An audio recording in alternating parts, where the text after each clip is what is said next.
milang kala. Milang artinya menghitung, kala artinya waktu. Dan kebetulan presiden yang jadi wakil presidennya 2 kali adalah Pak Yusuf Kala. Karena Pak Yusuf Kala ini orang yang pandai berhitung waktu, kapan dia terbit dan kapan harus diam. Itulah Pak Yusuf Kala.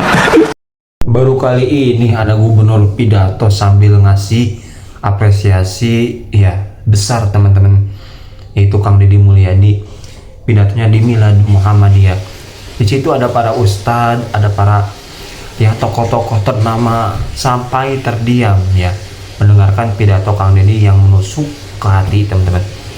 Yuk kita simak lagi pidatonya ya teman-teman. Pertama tadi saya bingung, ini Milad Muhammadiyah apa pagelaran seni? Ternyata Muhammadiyah itu memiliki nilai estetika lokalitas yang sangat tinggi. Saya nggak tahu, mungkin karena gubernurnya saya jadi perbanyak kesenian. Dan Pak Ketua Umum, saya sampaikan bahwa saya boleh cerita secara personal. Sebelum saya bicara di tempat manapun di universitas, sebelum jadi gubernur, Universitas Muhammadiyah lah yang pertama mengundang saya. Untuk itu kata orang Sunda, kudu ngukur kakujur, kudu boga rasa jeung rumasa.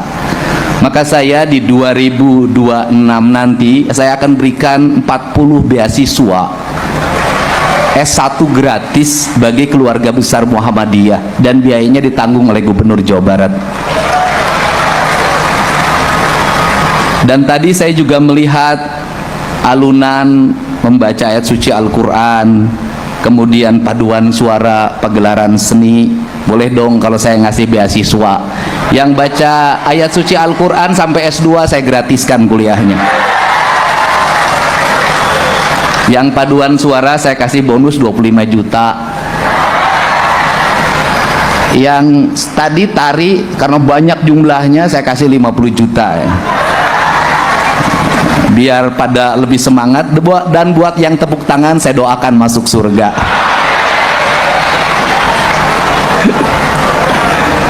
Yang belum makan mudah-mudahan tidak masuk angin. Kalau bicara Muhammadiyah, sesungguhnya kita bicara tentang kemajuan bangsa, keadilan dan kemakmuran. Karena Muhammadiyah berfokus pada 2 hal.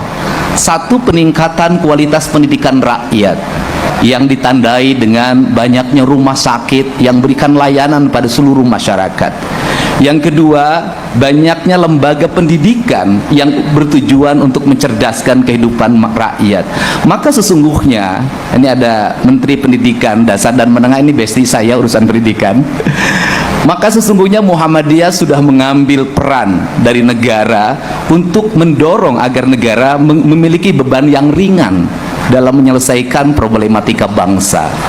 Sehingga kalau Pak Prabowo menyampaikan tentang digitalisasi pendidikan, digitalisasi pembelajaran, sesungguhnya Muhammadiyah sedang memperlihatkan 2 hal. Yang pertama adalah kekuatan moralitas yang menjunjung tinggi kejujuran, kebenaran dan keadilan merupakan sendi utama dalam membangun insan kebangsaan, dan itu barangkali Muhammadiyah memperlihatkan dari sikap mental para tokohnya yang senantiasa jujur ketika memimpin, bersahaja dalam bersikap, dan senantiasa memberikan tauladan di tengah-tengah masyarakat, dan tidak pernah gaduh dalam perdebatan-perdebatan yang bersifat khilafiyah, lebih menekankan pada aspek-aspek yang bersifat ekonomi, kerakyatan dan kebangsaan.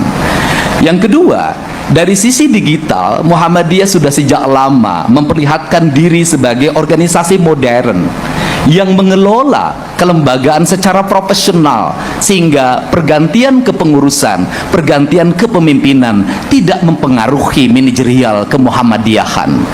2 hal itu, kemapanan ini sesungguhnya pembelajaran kita sebagai para politisi dan penyelenggara negara agar menyelenggarakan pembangunan tidak tergantung pada siapa yang memimpin. Menyelenggarakan pembangunan tidak tergantung siapa yang menjadi anggota legislatif dan siapa yang dieksekutif, siapa yang diyudikatif. Tetapi kemapanan sistem adalah sebuah keharusan, karena kita tidak mesti kepemimpinan ini bergantung pada perorangan. Sistem yang sudah diwariskan oleh Muhammadiyah ini semestinya menjadi bahan dasar bagi kita para politisi untuk mewariskan sistem politik yang baik bagi regenerasi kepemimpinan, bagi iklim pembangunan dan bagi iklim investasi.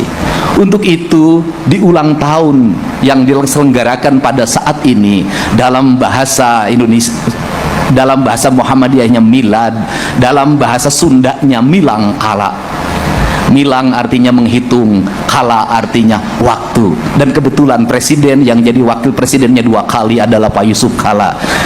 Karena Pak Yusuf Kala ini orang yang pandai berhitung waktu, kapan dia terbit dan kapan harus diam. Itulah Pak Yusuf Kala. Saya berani ke Pak Yusuf Kala karena senior HMI, jadi bolehlah. Karena kalau Pak Yusuf Kala bertemu dengan orang, pasti 2 hal yang menjadi identitas yang ditanya. Yang pertama adalah HMI atau bukan, yang kedua Makassar atau bukan. Tepuk tangan ya. Kalau bertemu selalu ditanya 2. 1, orang mana? 2, apa statusnya? Statusnya itu gadis apa janda gitu maksudnya. Untuk itu pada saat ini saya mengucapkan selamat milad, selamat milang kala, dan selamat ulang tahun. Semoga ketauladanan Muhammadiyah menjadi ketauladan yang terjaga sepanjang masa. Semoga nur Nabi Muhammad senantiasa hidup dalam seluruh geraknya, bukan hanya hidup di majelis-majelis pengajian, tetapi hidup di majelis-majelis keilmuan, hidup di rumah sakit, hidup di lembaga pembelajaran, hidup di dunia pertanian, hidup di dunia ekonomi, hidup di dunia perdagangan. Andai kata warga Jawa Barat memiliki spirit Muhammadiyah, mungkin saya tidak akan pusing setiap hari didatangi oleh warga yang ditagih oleh Bang Emok, Bang keliling. Pak JK, ini problem orang Jawa Barat, Pak. Orang Jawa Barat itu punya karakter kajenting tekor asal sohor. Gratis ongkir! Sekarang semua produk 100% gratis ongkir tanpa syarat. Belanja barang kecil, besar, ringan. Kajenting tekor asal sohor. Hajat habis 30 juta, 40 juta, 50 juta, tapi pinjam dari bank keliling yang rentennya 10%. Dan ini sangat kuat, sehingga berbagai kebijakan saya yang dilakukan saat ini sesungguhnya adalah upaya untuk menekan agar rakyat Jawa Barat tidak terjebak dalam pinjaman-pinjaman rentenir. Maka saya membuka ruang untuk orang yang tidak punya uang selama di rumah sakit berobat, datang ke kantor gubernur. Orang yang tidak punya biaya untuk sekolah, datang ke kantor gubernur. Orang yang tidak biaya untuk menyelesaikan hutang yang diakibatkan oleh biaya rumah sakit yang tidak ditanggung oleh BPJS, datanglah para gubernur. Kenapa itu dilakukan? Karena saya menyadari andai kata mereka tidak datang pada saya, pada gubernur, pada kantor-kantor wilayah yang melayaninya, mereka akan jatuh ke tangan rentenir yang pada akhirnya rumahnya akan terjual, aset kekayaannya akan terjual, dan pada akhirnya kehormatan diri dan keluarganya pun akan terjual. Bagi saya, mencegah kemaksiatan adalah dengan upaya mencegah mereka dari upaya menggelincirkan diri dari kemaksiatan. Salah satu yang harus dibina dari warga Jawa Barat adalah hentikan tradisi kajenting tekor asal sohor, karena itu yang membuat kemiskinan baru dan terus tumbuh. Pola-pola hidup anak-anak yang konsumeris, harus pakai motor dan skincare, HP yang harus baru dalam setiap waktu, uang jajan yang harus selalu tersedia. Itu adalah pola-pola yang mengakibatkan mereka kalah dalam etos. Jujur saja, kalah oleh orang Sulawesi dalam beretos. Untuk itu, cara berubah masyarakat bukan hanya disuapi, tapi dibiarkan mereka mandiri dan dibiarkan mereka juga bisa menyelesaikan problemnya sendiri. Tugas negara itu menurut saya hanya 3. 1, menjamin pendidikannya gratis. 2, menjamin kesehatannya gratis. Yang ketiga, memberikan sarana prasarana perumahan. Yang keempat, yaitu menjamin keamanan. Dengan ruang itulah maka kesejahteraan yang dicita-citakan oleh pendiri Muhammadiyah yang hari ini namanya menjadi Ketua PW Jawa Barat akan segera terwujud. Saya ucapkan terima kasih. Oke teman-teman semua, itu dia pidato Kang Deddy Mulyadi di Milad Muhammadiyah ya teman-teman. Ya begitu menusuk dalam hati teman-teman pidato Kang Deddy. Dan Kang Deddy pun ya selalu berpidato santai tapi bermakna teman-teman ya. Para hadirin pun terdiam teman-teman menyimak ya pidato dari Kang Deddy ini teman-teman. Dan kita tahu ya Kang Deddy dengan ciri khasnya Sunda ya, selalu menampilkan ciri khas budaya Sunda teman-teman. Di situ ada Pak Yusuf Kalla, ada Ustadz juga teman-teman ya.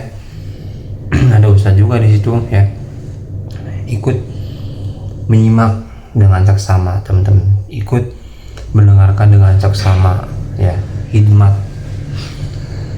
Udah pernah lihat pidato sebelumnya Kang Deddy?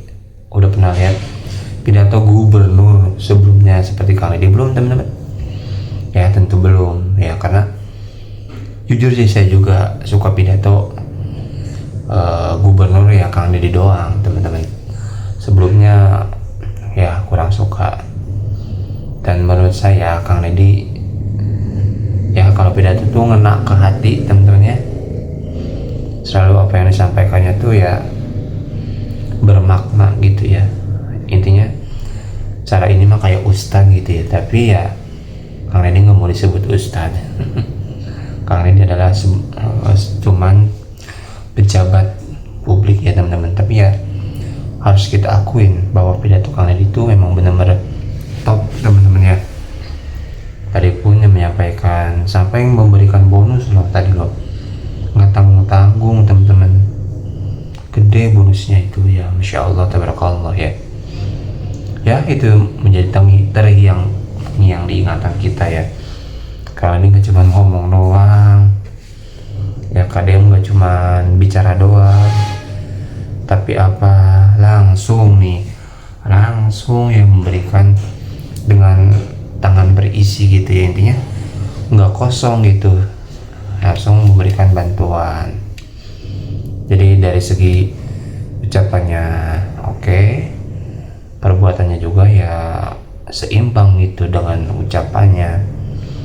Kan banyak orang yang ucapannya doang kadang bagus teman-teman, tapi nggak apa-apa, itu juga amar ma'ruf nahi mungkar. Tapi Kang Deddy langsung nih teman-teman dengan ya memberikan gitu ya teman-teman. Itu ya teman-teman yang harus ya sedikit kita tiru ya teman-teman, kebaikan dari Kang Deddy. Oke, itu dia pidato dari Kang Deddy, semoga bermanfaat. Terima kasih teman-teman sudah menonton video ini. Assalamualaikum warahmatullahi wabarakatuh.